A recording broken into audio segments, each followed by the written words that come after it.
Beyond Good and Evil 2 received another trailer at this year's E3, to my surprise. Again. This game is so far off, and I had heard about a behind closed door demo that would be at E3, so I didn't think there would be much at the show. Boy, was I wrong.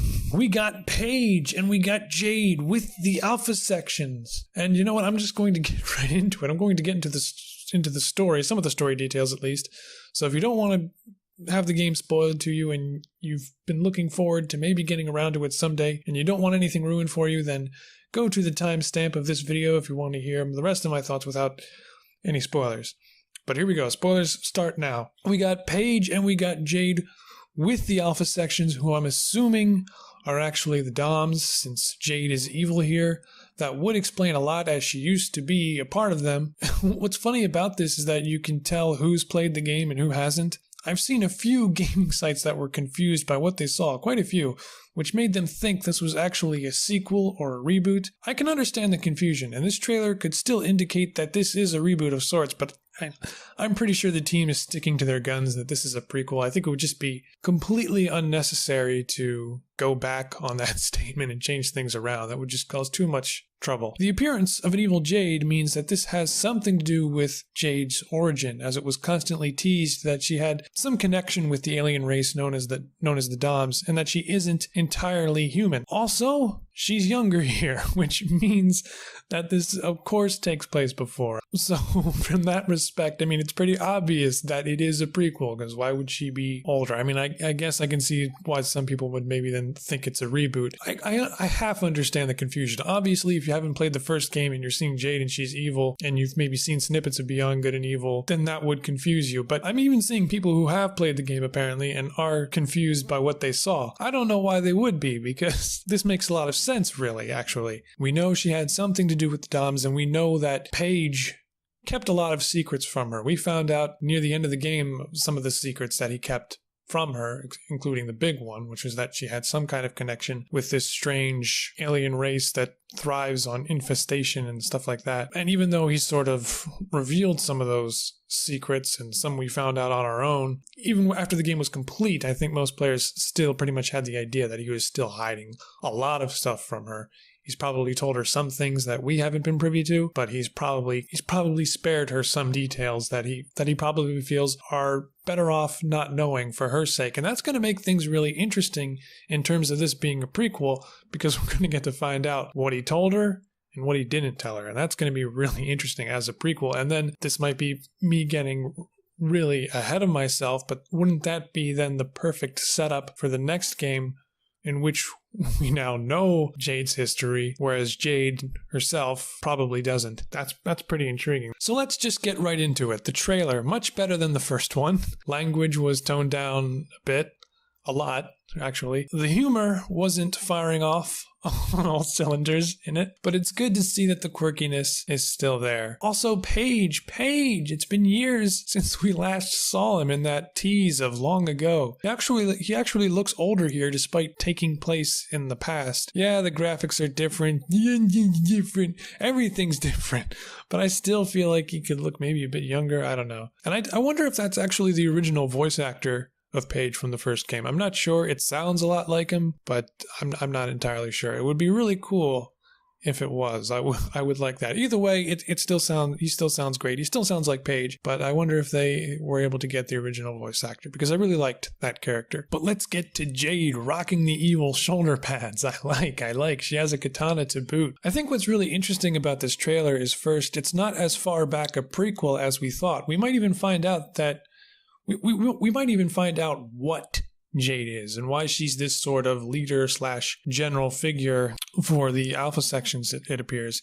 It's just cool to see her hanging alongside the alpha sections, given what happens in the original game. And they're fairly intimidating, which makes me think some of these new characters might die. They could easily not, but obviously no one but Jade and Paige exist in the original game. That's not really, that's going to sound like a spoiler. It's not. I mean, they could be somewhere else, this cast of characters, in this It's a big galaxy, but I wouldn't be surprised if the team really ups the ante and there are some sacrifices made. I really love the idea of a much direr Beyond Good and Evil, one that's still very lighthearted, maybe gets pretty heated or serious as it concludes. But again, yeah, seeing Jade, whose design is really cool, I really love it, with 2 Alpha Sections soldiers there is really cool. And I like how it's not much different from the original game, in which the Alpha Sections were kind of cartoonish looking. They were still intimidating but humorous at the same time, which is what I really liked about their design. So seeing them of all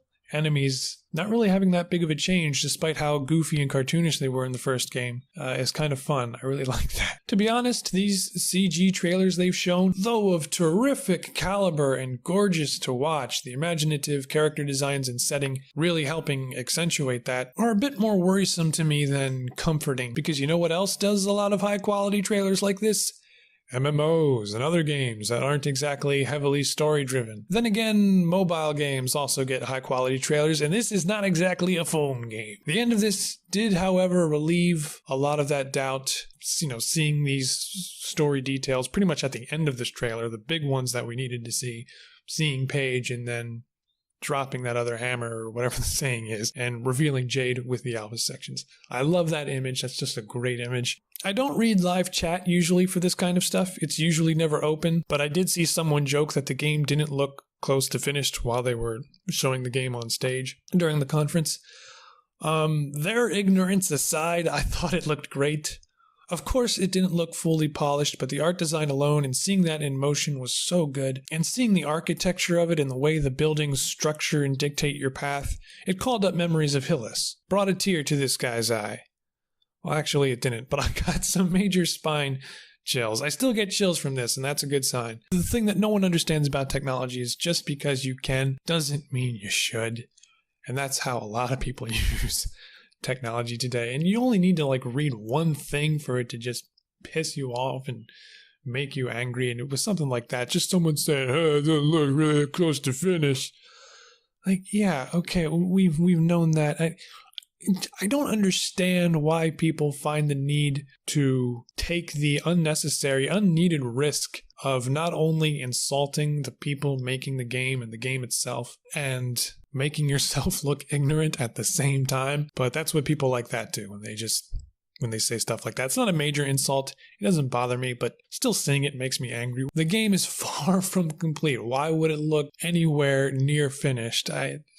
But trailing off aside, one thing about this game that I meant to talk about before was the lore, which actually got revealed several months ago. I think some people missed that or don't remember, but the basic story is that it all begins on Earth, our Earth, and our fields of science have become greatly advanced. So advanced that scientists began creating animal-human hybrids in order to deal with the hostile conditions of far-off planets to eventually colonize them for humans. But there was hostility, hybrids were treated as secondary citizens, there was rebellion, there was revolution, and things have apparently settled down since then, but there's still a fair share of angst, racism, and distrust. This was never really explained in the first Beyond Good and Evil. I thought having an anthropomorphic cow as your bartender and Jamaican rhinos for mechanics was just something we were supposed to roll with. But apparently not. Apparently there was a whole background story to that the entire time. Mama only accepts pearls at Mama goes. I love this. I love this background story because it gives us context for a lot of stuff and potential interactions with characters in a way that really builds the world and makes it authentic without suffocating in too much lore to understand it. The opposite of something like that is Mass Effect, where you had a lot of great history that did a terrific job of making you feel the weight of the universe you inhabited, but if you weren't a big fan of brushing up on every detail, then it could feel a bit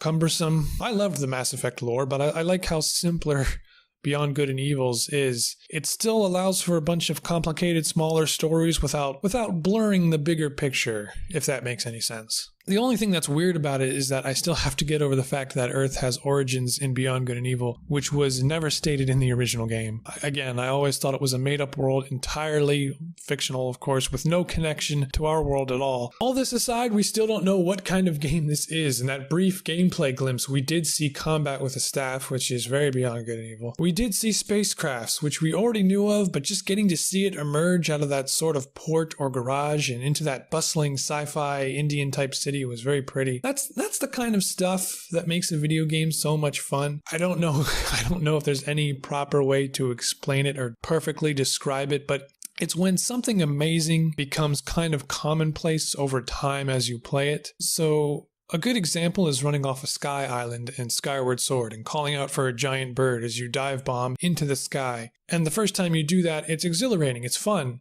And maybe the 85th time, not so much. And it's not because you become bored with it, but you just become used to it. And so it's still fun in that sense. And it's not something, it's just a small detail. It's something that they don't have to do, but because they do it, it makes the game feel more convincing, and it just makes things feel more concrete, which I like. I love that someone would bother to even come up with something like that. And that's what I see even in something as minor as just being in your ship and coming out of this dark sort of tunnel or port and into the sunshine of this crazy sci-fi city. And I love that kind of stuff. I love that. It just, again, it makes the game feel really solid. And again, it's a really hard thing to describe, but I get that sort of impression. And that's what Beyond Good and Evil did really well. It paid attention to a lot of small details, a lot of small gameplay details that are really easy to miss, but really make it all the better. Things that they really didn't have to do, but because they did, pushed the game an extra mile or two. One thing I'm still unsure of, what are the side missions? What will they require doing? I'm sure it will be some of the stuff we did in the first game, but I'm sure there'll be some new stuff as well. I'm not too worried because the side missions in BG&E were fantastic and well made, but with how big the world is expected to be, there is some worry there. It makes me think of the first Mass Effect where you had a bunch of side missions, but it always cracked me up because you'd go through that whole fancy interstellar map and fly to another planet. And then you'd get there and it's just a rocky formation with 2 or 3 warehouses. And every mission was just some kind of variation of, we want your warehouse. No. Okay. I don't know why I'm ragging on Mass Effect again, especially since we all miss its greatness. But BG&E could fall into a similar problem where missions become a grind of the same thing over and over. In other words, they still worry me by telling me how large this world is, but with everything shown off recently, again, some of those fears have been quelled. And from what I'm seeing, it looks really fun. It again, is very reminiscent. The city of Ganesha is very reminiscent of Hillis, the first Beyond Good and Evil, where you had all of those hover cars driving around and people walking around. And even though it was a very small, condensed area, still managed to do a lot with it. So I can only imagine what they do here, because they obviously have a solid foundation to work on, that foundation being the original game. So I'm actually going to go a bit back into spoiler territory, so skip to the next timestamp, I suppose, if you don't want to get spoiled again. So spoilers start now. Jade as a villain, that's got me excited, but I wonder what kind of villain she'll be. She has to be under control somehow, but I wonder if maybe there are 2 kinds of Jade, because that has to be something more than she's just being controlled or something, because, you know, it doesn't make sense. We know that Jade's mom is in the game, so how does that play out? I mean, it can't be that Jade was just kidnapped one day and the Doms are using her as a host to fulfill their wishes, because if Jade, why not anybody? So it has to be something specific about Jade that they want. I mean, there's not a whole lot of evidence to support theories at the moment. I'm sure people will start regardless, but I wonder if there are 2 kinds of Jade. One personality is evil and associated with the Doms, and another is kind and turns her lighthouse into an orphanage. Those are the 2 Jades. Those are my thoughts. I can't wait to play another air hockey ripoff against a man-child rhinoceros. I'm sure that'll be in there. I don't know what else to say. I'm excited. There's going to be a closed-door demo. There's going to be a Beyond Good and Evil fest. And then Robin came out and told everybody, hey, you know, our artists are kind of tired, so, you know, if you want to send some art our way so we can put it in the game, we'll pay you, because we're running out of time, money and resources and energy, so, you know, feel free to send something out. It almost seemed like a thin way to disguise that they need some help. I'm sure that's not the case. I've never heard of Tim Drake's Hit Record, but apparently he's had that company for 8 years or so I assume he knows what he's doing. So hopefully that plays out well and it doesn't draw any negative news. But yeah, that's the video. I hope to do maybe more Beyond Good and Evil videos in the future.